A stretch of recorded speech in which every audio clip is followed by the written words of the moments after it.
AP రాజకీయాల్లో కీలక పరిణామం చోటు చేసుకుంది. ఇప్పుడు దీనికి సంబంధించిన బ్రేకింగ్ అప్డేట్ చూస్తున్నాం. ఈ నెల 28న ప్రత్యేక అసెంబ్లీ సమావేశం నిర్వహించి అమరావతిని రాష్ట్ర రాజధానిగా ప్రకటిస్తూ ప్రభుత్వం తీర్మానాన్ని చేయబోతోంది. ఈ తీర్మానాన్ని కేంద్రానికి పంపబోతూ ఉండగా ప్రస్తుత పార్లమెంట్ సమావేశాల్లోనే అమరావతిపై తుది నిర్ణయం వెలువడే అవకాశం సైతం కనిపిస్తోంది.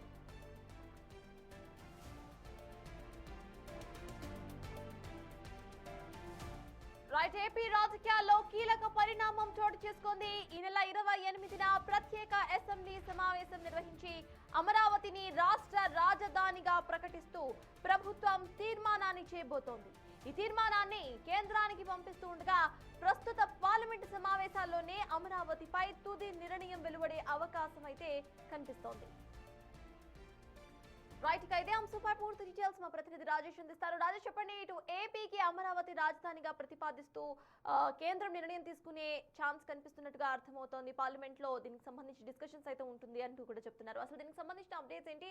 ఎప్పుడు దీనికి సంబంధించి డిస్కషన్ వచ్చే అవకాశం ఉందనుకోవాలి?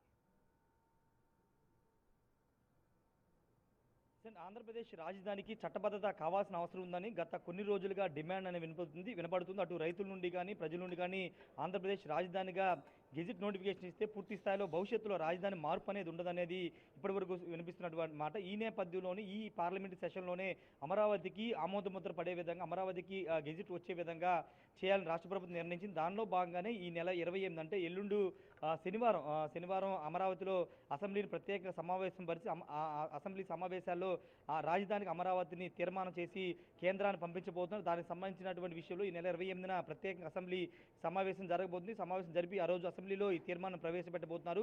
ప్రవేశపెట్టినటువంటి తీర్మానాన్ని కేంద్రాన్ని పంపిస్తారు. కేంద్రం దీన్ని ఈ పార్లమెంట్ సెషన్లోనే పార్లమెంట్ ఉభయ సభల్లో ప్రవేశపెట్టి ఆమోదముద్ర వేసే అవకాశం కనబడుతుంది. వాస్తవంగా అమరావతికి చట్టబద్ధ అమరావతి రాజధానిగా తీర్మానానికి సంబంధించిన విషయంలో గత ఏడాది అంటే 2025 మే 8వ తేదీన జరిగినటువంటి కేబినెట్ సమావేశంలో నిర్ణయం తీసుకున్నారు. కేబినెట్ దానికి ఆమోదం తెలిపింది. తీర్మానానికి ఆమోదం తెలిపి కేంద్రానికి కూడా పంపింది. అయితే మధ్యలో కొన్ని ఇష్యూస్ కారణంగా బిల్లు అనేది పాస్ కాలేదు. ఈ నేపథ్యంలో మరోసారి అసెంబ్లీలో ఇప్పటికే కేబినెట్ అప్రూవల్ పొందింది కాబట్టి దానికి సంబంధించిన విషయంలో అసెంబ్లీలో కూడా తీర్మానం ప్రవేశపెట్టి దాన్ని కేంద్రం పంపించబోతున్నారు. కేంద్రంలో అటు లోక్సభ రాజ్యసభలో కూడా దీనికి సంబంధించిన తీర్మానాన్ని ప్రవేశపెట్టి ఆమోద ముద్ర వేసిన తర్వాత పూర్తి స్థాయిలో చట్టబద్ధత అనేది అమరావతికి రాబోతున్నటువంటి పరిస్థితి. వాస్తవంగా 2014 విభజన చట్టంలో ఆంధ్రప్రదేశ్ రాజధానిగా అమరావతి అనేది లేదు. కానీ ఇప్పుడు దానికి చట్ట సవరణ చేయాల్సిన అవసరం ఉంది కాబట్టి దానికి అటు కేంద్రంలో ఉన్న పార్లమెంట్లో ఉభయ సభలో ఆమోదం పొందాల్సిన అవసరం ఉంది కాబట్టి దానిలో భాగంగానే అమరావతిలో ఇప్పుడు ఆంధ్రప్రదేశ్ రాజధానికి సంబంధించిన విషయంలో తీర్మానం తీసుకుని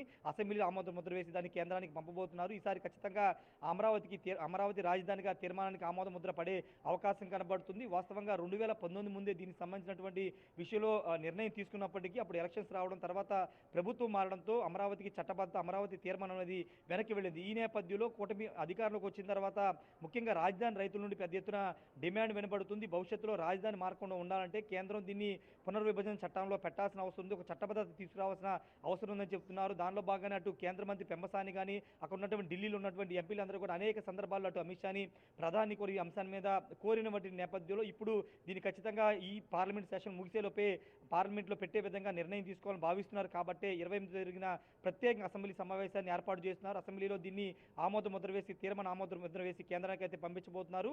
మరి చూడాలి ఇప్పుడు అసెంబ్లీలో పాస్ చేసిన తర్వాత ఈ సెషన్స్లో పార్లమెంట్లో ఈ బిల్లు పాస్ అవుతుందా లేదా అనేది చూడాల్సిన అవసరం ఉంది. పూర్తి స్థాయిలో అమరావతికి చట్టబద్ధత వస్తే భవిష్యత్తులో ప్రభుత్వాలు మారిన అమరావతి మారదు, ఇక్కడే అమరావతి ఉంటుందనేది రాష్ట్ర ప్రభుత్వం నిర్ణయం. అటు రైతులు కూడా దీన్ని ఆశిస్తున్నారు కాబట్టి ఎలాంటి పరిణామాలు జరుగుతాయో చూడాల్సిన అవసరం ఉంది. సర్తాజ్.